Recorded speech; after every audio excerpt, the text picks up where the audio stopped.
First ever factory outlet Mukunda jewelleries Kukatpally Khammam Kothapet Somajiguda Hanumakonda and Suchitra. నమస్తే, మీరు చూస్తుంది సుమన్ టీవీ. నేను మీ కీర్తి.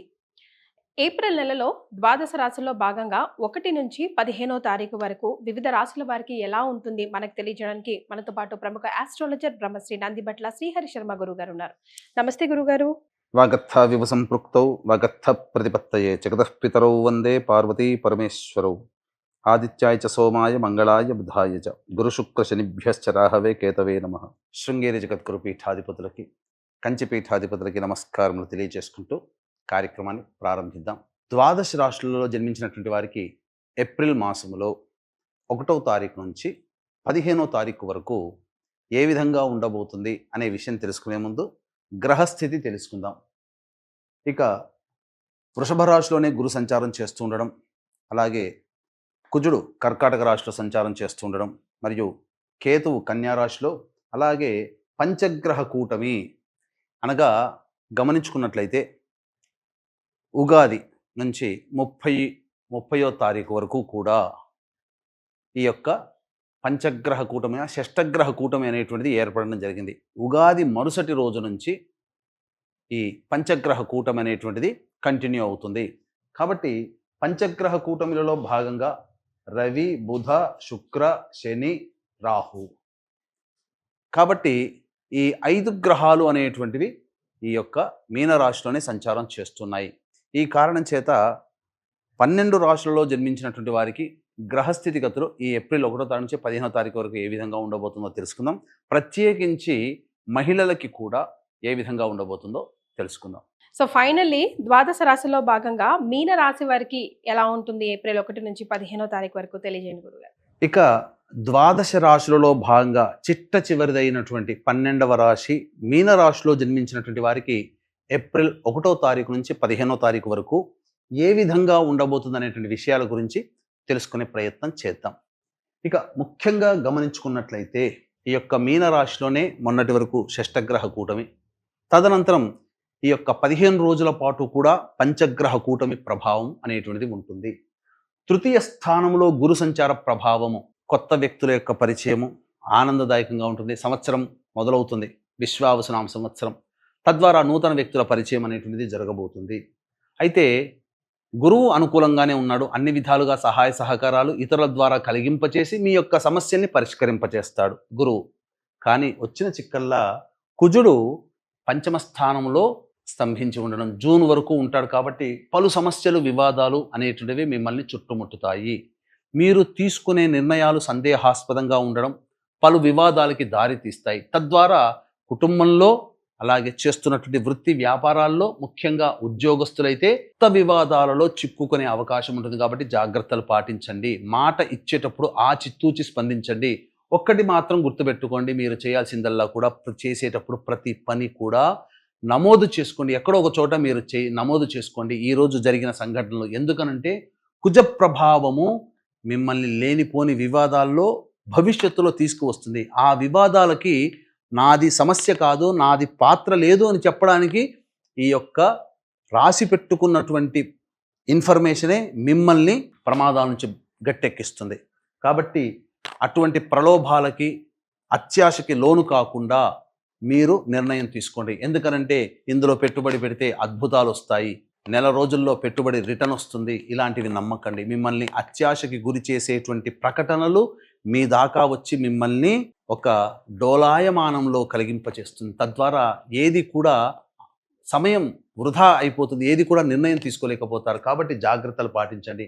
ఇక పంచగ్రహ కూటమి ప్రభావము శుభ అశుభ మిశ్రమ ఫలితాలు పొందుతారు. ఎందుకనంటే ఇక్కడ ప్రధానంగా పాపుల యొక్క ప్రభావమే రాశిలో సంచారం చేస్తున్నటువంటి కారణం చేత కొత్తగా మనం గమనించుకున్నట్లయితే జన్మశని ప్రభావము చేత అన్ని పనులలో ఆసక్తి ఉండదు. ఏ పని చేయాలన్నా తర్వాత చూసుకుందాం, దాటవేత ధోరణి, తద్వారా చురుకుగా లేనటువంటి కారణం చేత ముఖ్యంగా ఉద్యోగస్తులకైతే ఉద్యోగ భంగము సూచించబడుతుంది. వ్యాపారస్తులకైతే మీకు మిమ్మల్ని నమ్మి అడ్వాన్సులు ఇచ్చిన వాళ్ళు తిరిగి వెనక్కి తీసుకునే అవకాశం ఉంటుంది. కాబట్టి మీరు బద్ధకాన్ని వదిలే ప్రయత్నం చేస్తే అన్ని విధాలుగా యోగదాయకంగా ఉంటారు అని చెప్పవచ్చు. ఇక ప్రధానంగా చూసుకున్నట్లయితే రియల్ ఎస్టేట్ రంగంలో ఉన్నటువంటి వాళ్ళకి కాస్త ఇబ్బందికర పరిస్థితులు ఉంటాయి కాబట్టి వ్యాపార విస్తరణ చేయకండి. అనుకూలంగా లేని సమయం అని గమనించుకోవాలి.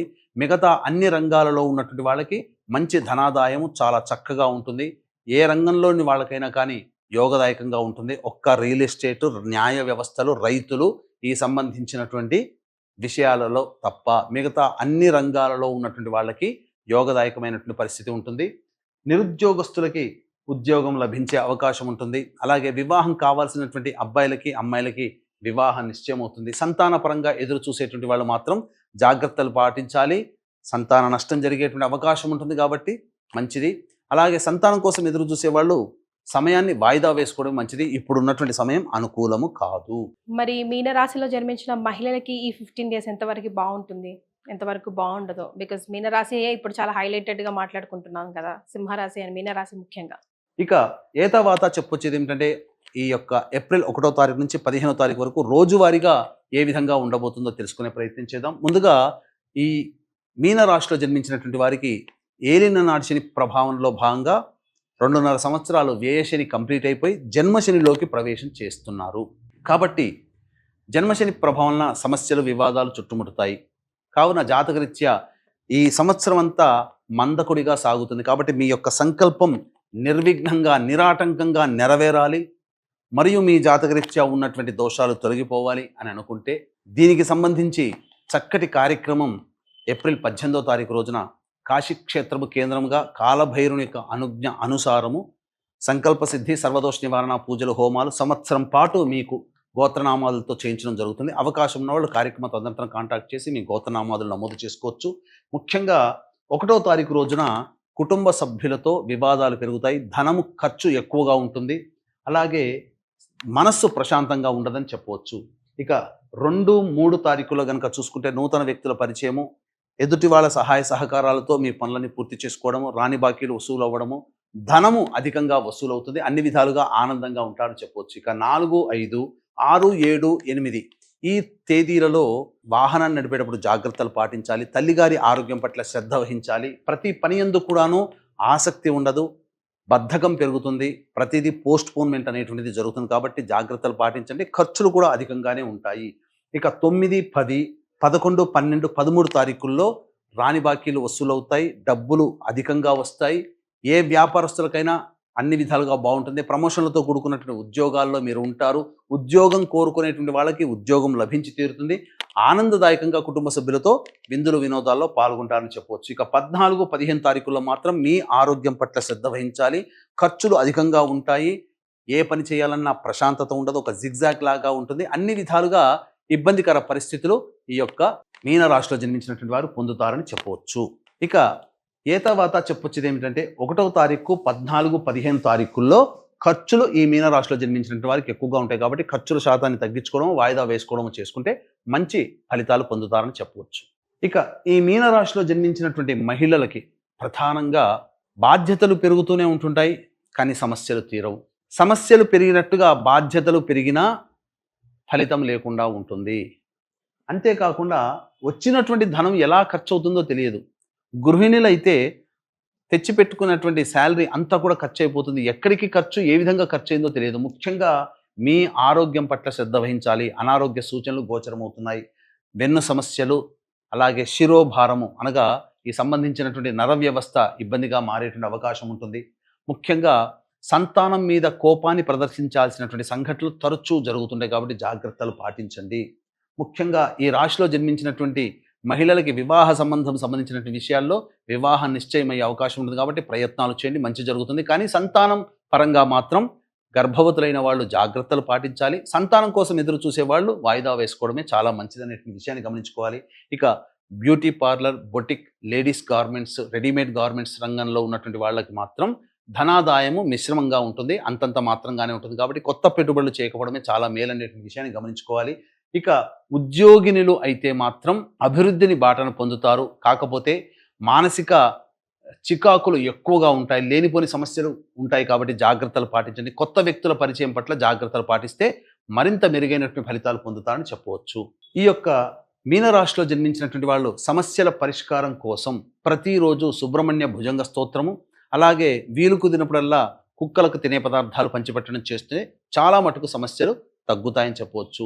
అన్నిటికంటే ముఖ్యంగా ఏప్రిల్ 18వ తారీఖు రోజున కాశీ క్షేత్రంలో కాలభైరుని యొక్క అనుజ్ఞ మేర మీ యొక్క సంకల్పం నెరవేరాలి, మీ యొక్క జాతకరీత్యా ఉన్నటువంటి దోషాలు తొలగిపోవాలనేటువంటి యొక్క సదుద్దేశముతో సంకల్ప సిద్ధి సర్వదోష నివారణ పూజలు హోమాలు జరిపించడం జరుగుతుంది.